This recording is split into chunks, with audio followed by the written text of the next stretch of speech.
ስትበሉ ስትጠጡ በስመ አብ ወወልድ ወመንፈስ ቅዱስ ስትሉ ልብስም ስትለብሱ የትም ስትገቡ ጸሎት ስትጸልዩ መናፍስቶቹ እዚህ ላይ ሆነው ያያሉ እና ይበሳጫሉ።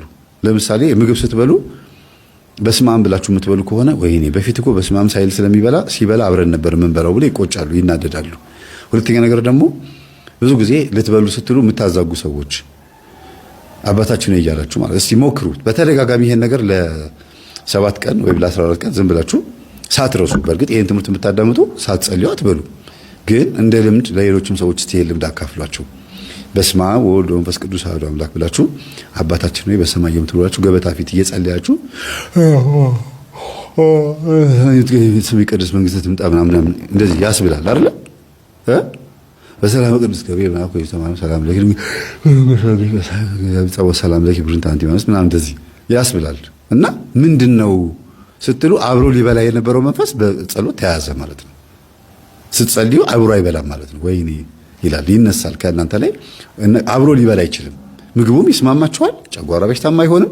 ምግቡም ይስማማችኋል ለአካላችሁ ለሰውነታችሁ ለጥጋብ ሳይሆን ለስግደትና ለቁመተ ስጋ ያክል ወይም ደግሞ እንደ እግዚአብሔር ለማመስገን ያክል ይሆንላችኋል ማለት ነው። አለበለዚያ የምትበሉት ምግብ ዝም ብሎ ግብስብሱ ይገባል። ፊታችሁ ቆንጆ ሆኖ አምሮበታል፣ ነፍሳችሁ ደግሞ ጥቁር ሆናለች። ከሃይማኖት ርቃ ሮብና ዓርብ ተበልቶ ጾማው ተቆርጦ ጠጁ ተጨልጦ ይባላል በአባቶቻችን። እንደፈለጉ ይበላሉ። የሚገርም ሲዩት የሆነ ከረባትና ሱፍ ያደርጋሉ። የሚያማምር ልብስ ይለብሳሉ። ድንቡሽቡሽ ብሎ የሚያማምሩ ወንዶች አይታቸው፣ ሴቶች ደግሞ ቆንጆ የሚያማምሩ አለባበስ ሴክሬታሪ ቆንጆ ቀሚስ ያደርጋሉ።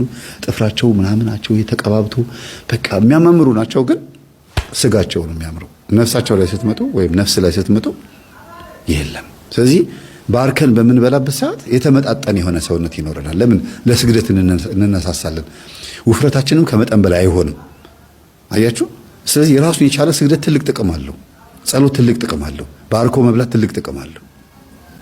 ሚስቶች እባካችሁን ለባሎቻችሁ ተገዙ ሲባል ባሪያ ሁኑ፣ ተንበርከኩ፣ ሲቀጠቅጣችሁ ተቀጥቀጡ ማለት ብቻ አይደለም። በዛ ውስጥ እግዚአብሔር የሚሸልማችሁ እጅግ የሚገርም ስጦታ አለ። አንደኛ እናንተ በመጽሐፍ ቅዱስ ጥቅስ መሰረት ባሪያ የሆናችሁ መስሎ ቢሰማችሁም የቤቱ ግን ጌታ ናችሁ። የቤቱ እመቤት ናችሁ። ደካማ ስለሆነ ነው ባል ተጽዕኖ የሚፈጥረው። ደካማ ስለሆነ ነው አንቺን የሚያሳዝነው። ደካማ ስለሆነ ነው አንቺን መረዳት ያቃተው። ስለዚህ ደካማ የሆነን ሰው እንቅልፉ ሲመጣ ሲተኛ ላይ ማጋደምን የመሰለ እረፍት የለም። እንቅልፉ ባስ ውስጥ ስትሄዱ የሆነ ሰው እንዲህ እየተንገላጎጀ እንዲህ እያለ እንዲህ ቢተኛ እናንተ ብትሸሹት ይወድቃል አይደል? ግን ደገፍ ስታረጉት እንቅልፉን ይጨርሳል እስክትነሱ እንኳን። ይሄ ከውስጥ የመጣ በጎነት ይባላል። ሌላ ሁለተኛ ደግሞ ሴት ልጅ ለባሏ በመታዘዟ ቤቱን የመንከባከብም የመቆጣጠርም ሆነ በቤቱ ላይ ኃላፊነት የመቀበል እድል ታገኛለች። ጎዶሎነቱ የሚታየው ሴት ልጅ ስትታዘዘው ነው። የሱ ጎዶሎነት ይታየዋል። አልችልም፣ አረባም፣ እኔ አቅም የለኝም፣ ውጪ ሰርቼ መምጣት ብቻ እንጂ ይሄንን ነገር የማስተዳደር አቅም የለኝም፣ ይሄ የሷ ድርሻ ነው ብሎ ምን ይላል? ይሄንን ነገር ያምንበታል ማለት ነው። መጨረሻ ላይ የምለቅላችሁ አንድ ቪዲዮ አለ። በጣም ደስ የሚል አስተማሪ የሆነ ነገር። ፈታ ያለች ሰው ናት፣ ግን የተናገረቻቸው ንግግሮች ደስ የሚሉ ንግግሮች ናቸው። ምን ያህል ባለቤቷን እንዴት እንደምትወደው፣ ለምን እንደምትወደው፣ ባሏም ለምን እሷን በዚህ ልክ እንደወደዳትና ኃላፊነት እንደሰጣት፣ እንዴት ሞራል ይሰጣት እንደነበረ፣ እሷም እሱን በመስማቷ እንዴት ለቤቷ ትክክለኛ ሰው እንደሆነች እና ራሷን ማየት እንዴት እንደቻለች ከንግግሯ ትሰማላችሁ። መጨረሻ ላይ ቪዲዮን ለቅላችኋለሁ። እዚህ ጋር ግን ሁለተኛ ላይ መናገር የምፈልገው ነገር አለ። ባሎች እመኑ፣ ግድ የላችሁም። ሴት ልጅ ቀሚስ ለብሳ ነጠላ ለብሳ ላስቀድስ፣ ልቁረብ፣ ላስቆርብ፣ ጸበል ልጠመቅ ብላ የምታስብ ከሆነች ሚስትህ ማለት ነው። ሴት ልጅ በአጠቃላይ ቤት ያለች ሴት በእሷ ምክንያት አይምሮህም፣ ህሊናህም፣ ልቦናህም፣ ስራህም ሁሉ ነገርህም ስለሚባረክና ስለሚፈወስ ዝም ብለህ ለሷ ተገዛ። የእውነት እግዚአብሔር ምስክሬ ነው። እንዲህ አይነት ሚስት ካገኘህ እድለኛ ነህ። አትልበስ፣ አይመርባት። አንተ እንደምትፈልገው አይነት አለባበስ አትልበስ። ዝም ብላ የቤት እመቤት ትሁን። የእሷ ጸሎት በጣም ነው የሚጠቅምህ። ስራህ ላይ የተወረወረ መተት እንኳን ቢኖር ካንተ ከእናት ከአባት የወረስከው ስራህ እንዳይቀናልህ የሚከላከል መንፈስ ካለ ገንዘብህን ሊያባክን የሚፈልግ መንፈስ ካለ በእሷ ጸሎት እንኳን ትተርፋለህ፣ ትድናለህ። እያንዳንዱ በሄድክበት ቦታ ሁሉ ይሳካልሃል። ግን በዚህች ሴት ላይ የምትረማመድባት ከሆነ የምትጎዳት ከሆነ እንደገና መንፈሳዊነቷን ጠልተህ ምናልባትም እኮ እላዋ ላይ ያለው መንፈስ ለማስወገድ እየጣረች ሊሆን ይችላል። አንተን ባታግዝህም እንኳን በጸሎት እሷ ላይ ያለው ነገር እያስወገደች ሊሆን ይችላል። ይሄ ትልቅ ግልግል እኮ ነው። አንተን የሚገላምጥህ የሚያማህ የሚነጫነጭብህ ክፉ ነገር ሊያደርግብህ የሚፈልግ የበቀል መንፈስ እሷ ውስጥ ያለው መንፈስ ከሷ ላይ ከተወገደላት እኮ በጣም ትልቅ ነገር ነው። ለአንተ ተገዥ ትሆንልሃለች። ለቤቷ፣ ለትዳር፣ ለልጆቿ ነገ ልጆቿ ግራጁዌት ሲያደርጉ ሲመረቁ ትዳር ሲይዙ የተሳካ ህይወት እንዲኖራቸው የሚያስችል ብቃት ላይ ለመድረስ እኮ ነው የምትታገለው ሴት። መንፈሱ ባይወጣላትም ጸበል ለጸበል ብትዞርም እንደው ጸበል ባታቀም እንኳን ዝም ብላ አስቀዳሽና ጿሚ ጸላይ እንኳን ብትሆንም ይሄ ላንተ በጣም ትልቅ ነገር ነው። ለራሷ መቻሏ እንኳን ራሷን ማትረፍ አይደለም አንተን በጸሎት ማሰቧ ቀርቶ እንቁረብ እንጸልይ እባክህን አብረን እኔ እናንተ ቤት ከሳ እንሂድ ማለቷን ባትደግፈው እንኳን ዝም ብለህ እሷን ተዋት፣ እንደፈለገች እንድትሆን ፍቀድላት። በመንፈሳዊ ህይወት ነው ታዲያ። ከዛ በኋላ ደግሞ ብትችል ሰላሟን ጠብቅ። ራሷን እያገዘች አንተ የምትደረብባት ከሆነ እሷ ላይ ያለው መንፈስ አንተን ሊበቀል ይችላል፣ ሊጎዳ ይችላል። እግዚአብሔር ቶሎ ለምንድን ነው መንፈሷን ያልሸኘላት? ለምን ቶሎ ያልተገላገለችው? መርምር ወቅ። እሷ ጋር ያለው መንፈስ ከባድ ስለሆነ እሷ መንፈሱ ከወጣ በኋላ እሷ እንደገና ደግሞ መልሳ ወደ ዓለም እንዳትሄድ ጸሎት እያስተማራት ነው እግዚአብሔር። በአንዴ ከወጣላት መንፈሱ እንደገና መልሳ ወደ ቀለሞቿ ወደ ኮስሜቲክሶቿ ገብታ እንደገና የምትጣሉበት ነገር ሊመጣ ይችላል። ቡዳ መንፈሷን እንደገና ልትሰበስብ ትችላለች። ስለዚህ ረጅም ዓመት መንፈሳዊ እንድትሆን ረጅም ዓመት ምናልባት ረጅም ጊዜ መንፈሱ ቶሎ ላይወጣላት ይችላል። ይህን ቅዱስ ጳውሎስም ቅድም ተናግር ያለው አይደለም በቆሮንቶስ መልእክት ላይ ከእናንተ መካከል ከባድ ዝሙት የፈጸመ ሰው ሊኖር ይችላል። ይህ ሰው ነፍሱ እንድትድን በላይኛው ቤት ነው የሚለው። እንዲያው በላይኛው ቤት ነፍሱ እንድትድን በወዲያኛው ዓለም ስጋው ለሰይጣን እንዲሰጥ ፈቅጃለሁ ነው ያለው፣ አዝዣለሁ ነው ያለው። ስለዚህ እቺ ሴት በኃጢአቷም ሊሆን ይችላል ወይ ደግሞ ከእናትና ከአባቷ በተቀበለችው መንፈስ ችግር ሊሆን ይችላል ወይ በጎረቤት ምቀኛ ወይ በስራ ባልደረባ በሆነ ነገር የገባባት ነው። አንተ ስራ ነው የምትውለው፣ ሰፈር ውስጥ ምን እንደሚያጋጥማት አታውቅም። ምቀኛ ይኖራል፣ ተንኮለኛ ይኖራል፣ አንተን ሊበቀል የሚፈልግ ሰው ሊኖር ይችላል። ስንት አለ አንተ የምትቀርባቸው ጓደኞች በሚስት በኩል ሊመጡብህ ይችላሉ፣ ትዳርን ለማፍረስ። የአንተ ትዳር መፍረስ ደስ የሚያሰኛቸው ሰዎች ሊኖሩ ይችላሉ። ከዛ አንተን ለመጉዳት በሚስት በኩል ሊመጡብህ ይችላል። ስለዚህ እሷን እግዚአብሔርን ልሳለም ስትል እሷን ተዋት። ለአንተም ትጠቅማለች፣ ለራሷም ለልጆቿም ትጠቀማለች። ምናልባት ሰርግ ሲኖር፣ ግራጁዌሽን ድግስ ፕሮግራም ሲኖር ለብሳ የምትወጣውን ልብስ ብቻ ያንን ልብስ መቼም መጥፎ ልብስ አትለብስም። በዛ ቀን ይጠቅማል ብላ የምታስበው ልብስ ቆንጆ ነው ብላ የምታስበው ልብስ ለብሳ ብቻ ካንተ ጋር ትታይ። ከዛ ውጪ ባለው ነገር በምታይባት ነገር ላይ ልታገዛት ነው እንጂ የሚገባው ጭራሽ ያ ነገር መቃወም የለብህም። እንዲያውም ጾም ነው ብላ ልስገድ ስትል ልጹም ልጸልይ ስትል እባክሽ ወደዛ አንቺ ምንኩስና ምን ያደርገኛል ነይ ምናምን እያልክ በጨለማ መካከል መግባትህ አይጠቅምህም። እንዲያውም ከእግዚአብሔር ጋር የምትጣላው እሷ ልጹም ልጸልይ ግዝት ቀን ነው ዛሬ ሰንበት ነው ምናምን ብላ በምታረጋቸው ነገሮች ውስጥ አንተ ጣልቃ ከገባህ ከእግዚአብሔር እጅ ላይ እያራገፍካት ነው ማለት ነው። እግዚአብሔር እየተንከባከባት ያለችዋን ነፍስ እየቀማህ ነው። ስለዚህ ይጠይቃል። ሕዝቅኤል 3 ላይ ሕዝቅኤል 8 ላይ ይናገራል። ይሄን አንድ ሰው ችግር ውስጥ ሲገባ ስታየው ካልመለስከው የእሱን ነፍስ ካንተ መልሳለሁ እጠብቃለሁ ይላል እፈልጋለሁ ይላል። ያንን ሰው ብትመልሰው ግን ያንን ሰው ከችግር ውስጥ ካወጣኸው ግን አንተ ከሱ ነፍስ ነፃ ነህ።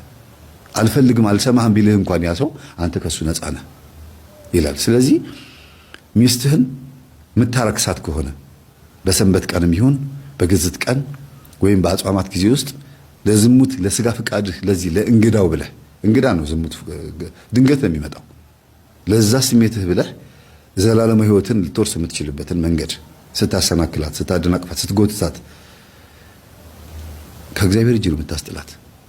ስለዚህ ይጠይቅሃል እግዚአብሔር ጠባቂ መልአኩ ይበቀልሃል ብቻ ሳይሆን በሄድክበት ቦታ ሁሉ ላይሳካልህ ይችላል።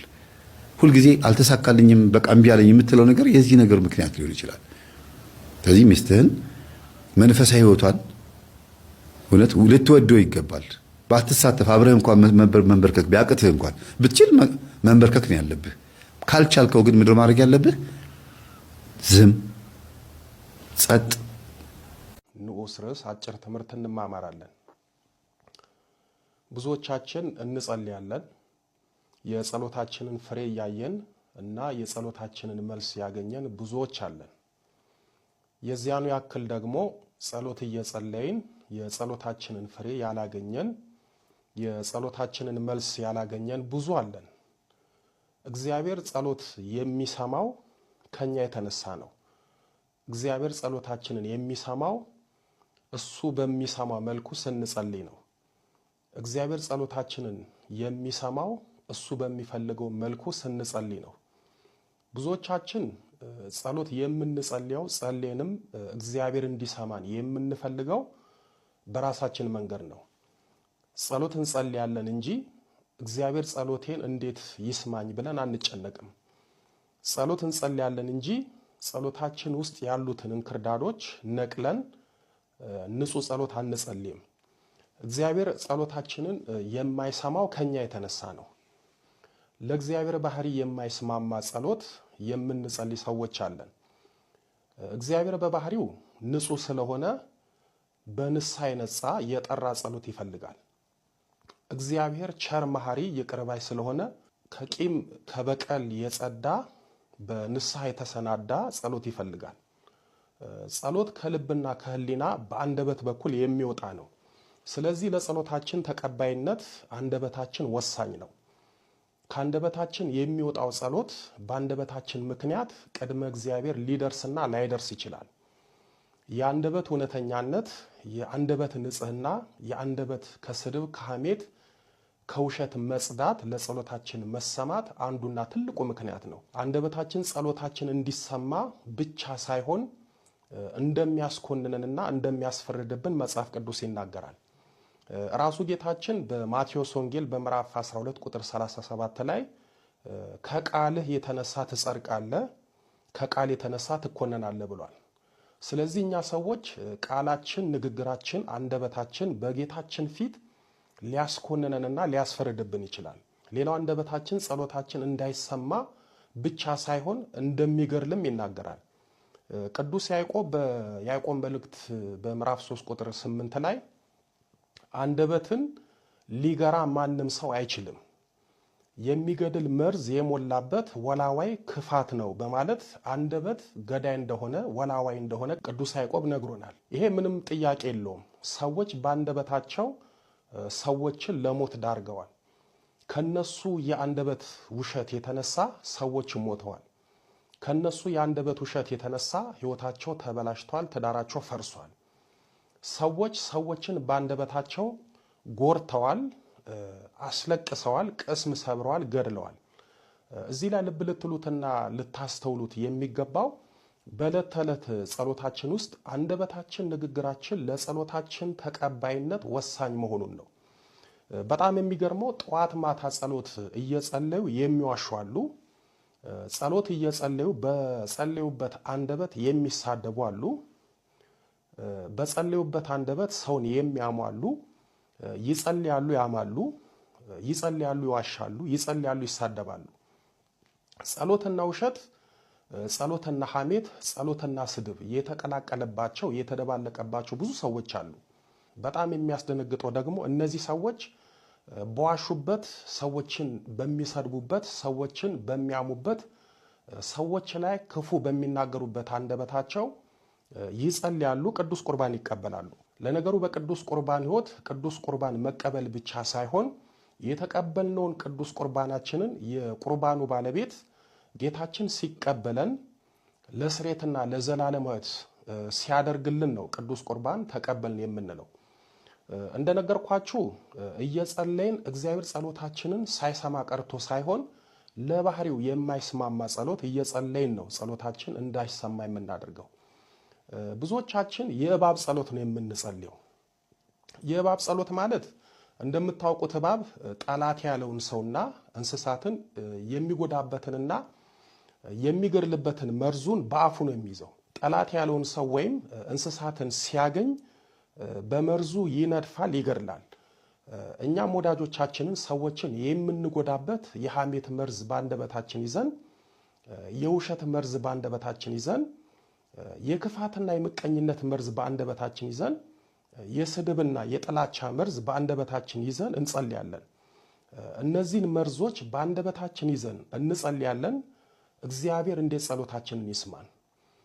የስድብና የጥላቻ መርዛችንን፣ የውሸትና የሐሜት መርዛችንን፣ የክፋትና የጥፋት መርዛችንን በንስሐ ሳንተፋ ብንጸልይ ጸሎታችንን እግዚአብሔር አይሰማም። ምክንያቱም ጸሎታችን በማር የተለወሰ መርዝ ስለሆነ። እባብ በአፉ ያለውን የራሱን መርዝ በአፉ እንደያዘ ውሃ ቢጠጣ የራሱ መርዝ ይገድለዋል። ስለዚህ የራሱ መርዝ ራሱን እንዳይገድለው መርዙን ተፍቶ ውሃ ይጠጣል። እኛም እንደ እባብ በአፋችን የውሸት መርዛችንን፣ የሐሜት መርዛችንን፣ የስድብና የክፋት መርዛችንን፣ የምቀኝነትና የጥላቻ መርዛችንን በአፋችን ይዘን ብንጸልይ እነዚህ ሁሉ መርዞች ጸሎታችንን ይገድላሉ፣ ጸሎታችንን ይመርዛሉ፣ ጸሎታችን በእግዚአብሔር ፊት እንዳይሰማ ያደርጋሉ። እባብን የራሱ የእባቡ መርዝ ከውሃ ጋር ሲቀላቀልና ወደ ሰውነቱ ሲገባ ራሱን እንደሚገድለው ሁሉ እኛም ከአንደበታችን የሚወጣው ጸሎትና ከአንደበታችን የሚወጣው የኃጢአት መርዝ ሲቀላቀል ጸሎታችንን ይመርዛል፣ ጸሎታችንን ይገድላል፣ እኛንም በነፍስ በስጋ ይጎዳል። ወዳጆቼ ጸሎት ልመናና ምስጋና ብቻ ሳይሆን መስዋዕትም ነው። ጸሎት ለእግዚአብሔር ዕለት ዕለት የምናቀርበው የአምልኮት መስዋዕት ነው። ስለዚህ ጸሎት መስዋዕት ስለሆነ ስለምናቀርበው ጸሎት፣ ስለምንጸልየው ጸሎት ማወቅና መጠንቀቅ አለብን። በነገራችን ላይ ጸሎታችን እንደሚከለከል ስንቶቻችን እናውቃለን? ጸሎታችን እንደሚከለከል ብናውቅ ለጸሎታችን እንዴት እንደምንጨነቅ እናውቅ ነበረ። ነቢየ እግዚአብሔር ቅዱስ ዳዊት በመዝሙር 66 ቁጥር 20 ላይ ጸሎቴን ያልከለከለኝ ምሕረቱንም ከኔ ያላራቀ እግዚአብሔር ይመስገን ብሏል። ጸሎቴን ያልከለከለኝ የሚለው የሚያሳየው እግዚአብሔር ከኛ የተነሳና ከኛ ጸሎት የተነሳ ጸሎታችንን እንደሚከለክል ነው። ቅዱስ ዳዊት ጸሎት እንደሚከለከል ወይም ጸሎት እንደማይሰማ ስለሚያውቅ ነው ጸሎቴን ያልከለከለኝ አለው። ሌላው ነቢየ እግዚአብሔር ቅዱስ ኤርምያስ በሰቆቃው ኤርምያስ በምዕራፍ 3 ቁጥር 8 ላይ በጠራሁና በጮሁ ጊዜ ጸሎቴን ከለከለኝ በማለት ተናግሯል። ያለ ንስሐ ሆነን በኃጢአት ሆነን በችግራችን በፈተናችን ጊዜ ወደ እግዚአብሔር ብንጮህ እግዚአብሔር ጸሎታችንን ከኃጢአታችን የተነሳ ይከለክለናል። እግዚአብሔር ጸሎታችንን ስለከለከለን ይሁን እርስ በርሳችን የምንባላው፣ እግዚአብሔር ጸሎታችንን ስለከለከለን ይሁን ክርስቲያን ክርስቲያኑን የሚያሳድደው፣ እርስ በርስ ፍቅር ያጣ ነው። እግዚአብሔር ጸሎታችንን ስለከለከለን ይሁን ቅድስት ቤተ ክርስቲያናችን ትልቅ ችግር ውስጥ የገባችው፣ እግዚአብሔር ጸሎታችንን ስለከለከለን ይሁን የኛም የሀገራችንም የቅድስት ቤተ ክርስቲያናችን መከራ ቀለል ያለ ሳይሆን ቆለል ያለው። እግዚአብሔር ጸሎት ሲከለክለን ሰማይ ይዘጋል፣ እግዚአብሔርም ዝም ይላል። በእውነት እግዚአብሔር ጸሎታችንን አይከልክለን። እግዚአብሔር ከኛ ክፋት፣ ከኛ ጥፋት፣ ከኛ ኃጢአት፣ ከኛ አንደበት፣ ከኛ ውስጣዊ ማንነት ጸሎታችንን ይከለክላል ወይም አልሰማም ይላል። በቤቱ ያለነው አገልጋዮች በቤቱ ሆነን ክፋትን፣ ተንኮሉን፣ ኃጢአቱን ስንሰራ እግዚአብሔርና ቤተ መቅደሱን እየተዳፈርን የቱንም ያህል ብንጸልይ እግዚአብሔር ጸሎታችንን ይከለክላል። በእግዚአብሔር ቤትም የምንመላለሰውና ደጅ የምንጠናውም መመላለሳችን ደጅ መጥናታችን ያለ ንስሐ ያለ ይቅርታ ከሆነ እግዚአብሔር ጸሎታችንን ይከለክላል። በእግዚአብሔር ዘንድ ጸሎት መሰማት፣ የጸሎትን መልስ ማግኘት እንደ ቀላል ነገር እንዳታዩት። ጸሎታችንን የሚሰማው ሰው ሳይሆን እግዚአብሔር ነው። ፍጡር ሳይሆን ፈጣሪ ነው። ሁሉን ማድረግና ሁሉን ሊያደርግ የሚችለው እግዚአብሔር ነው ጸሎታችንን የሚሰማው። ስለዚህ ከኛ የተነሳ ከኛ ጸሎት የተነሳ እግዚአብሔር ጸሎታችንን ሊከለክለን ስለሚችል የእባብ ሳይሆን የቅዱሳንን ጸሎት እንጸልይ።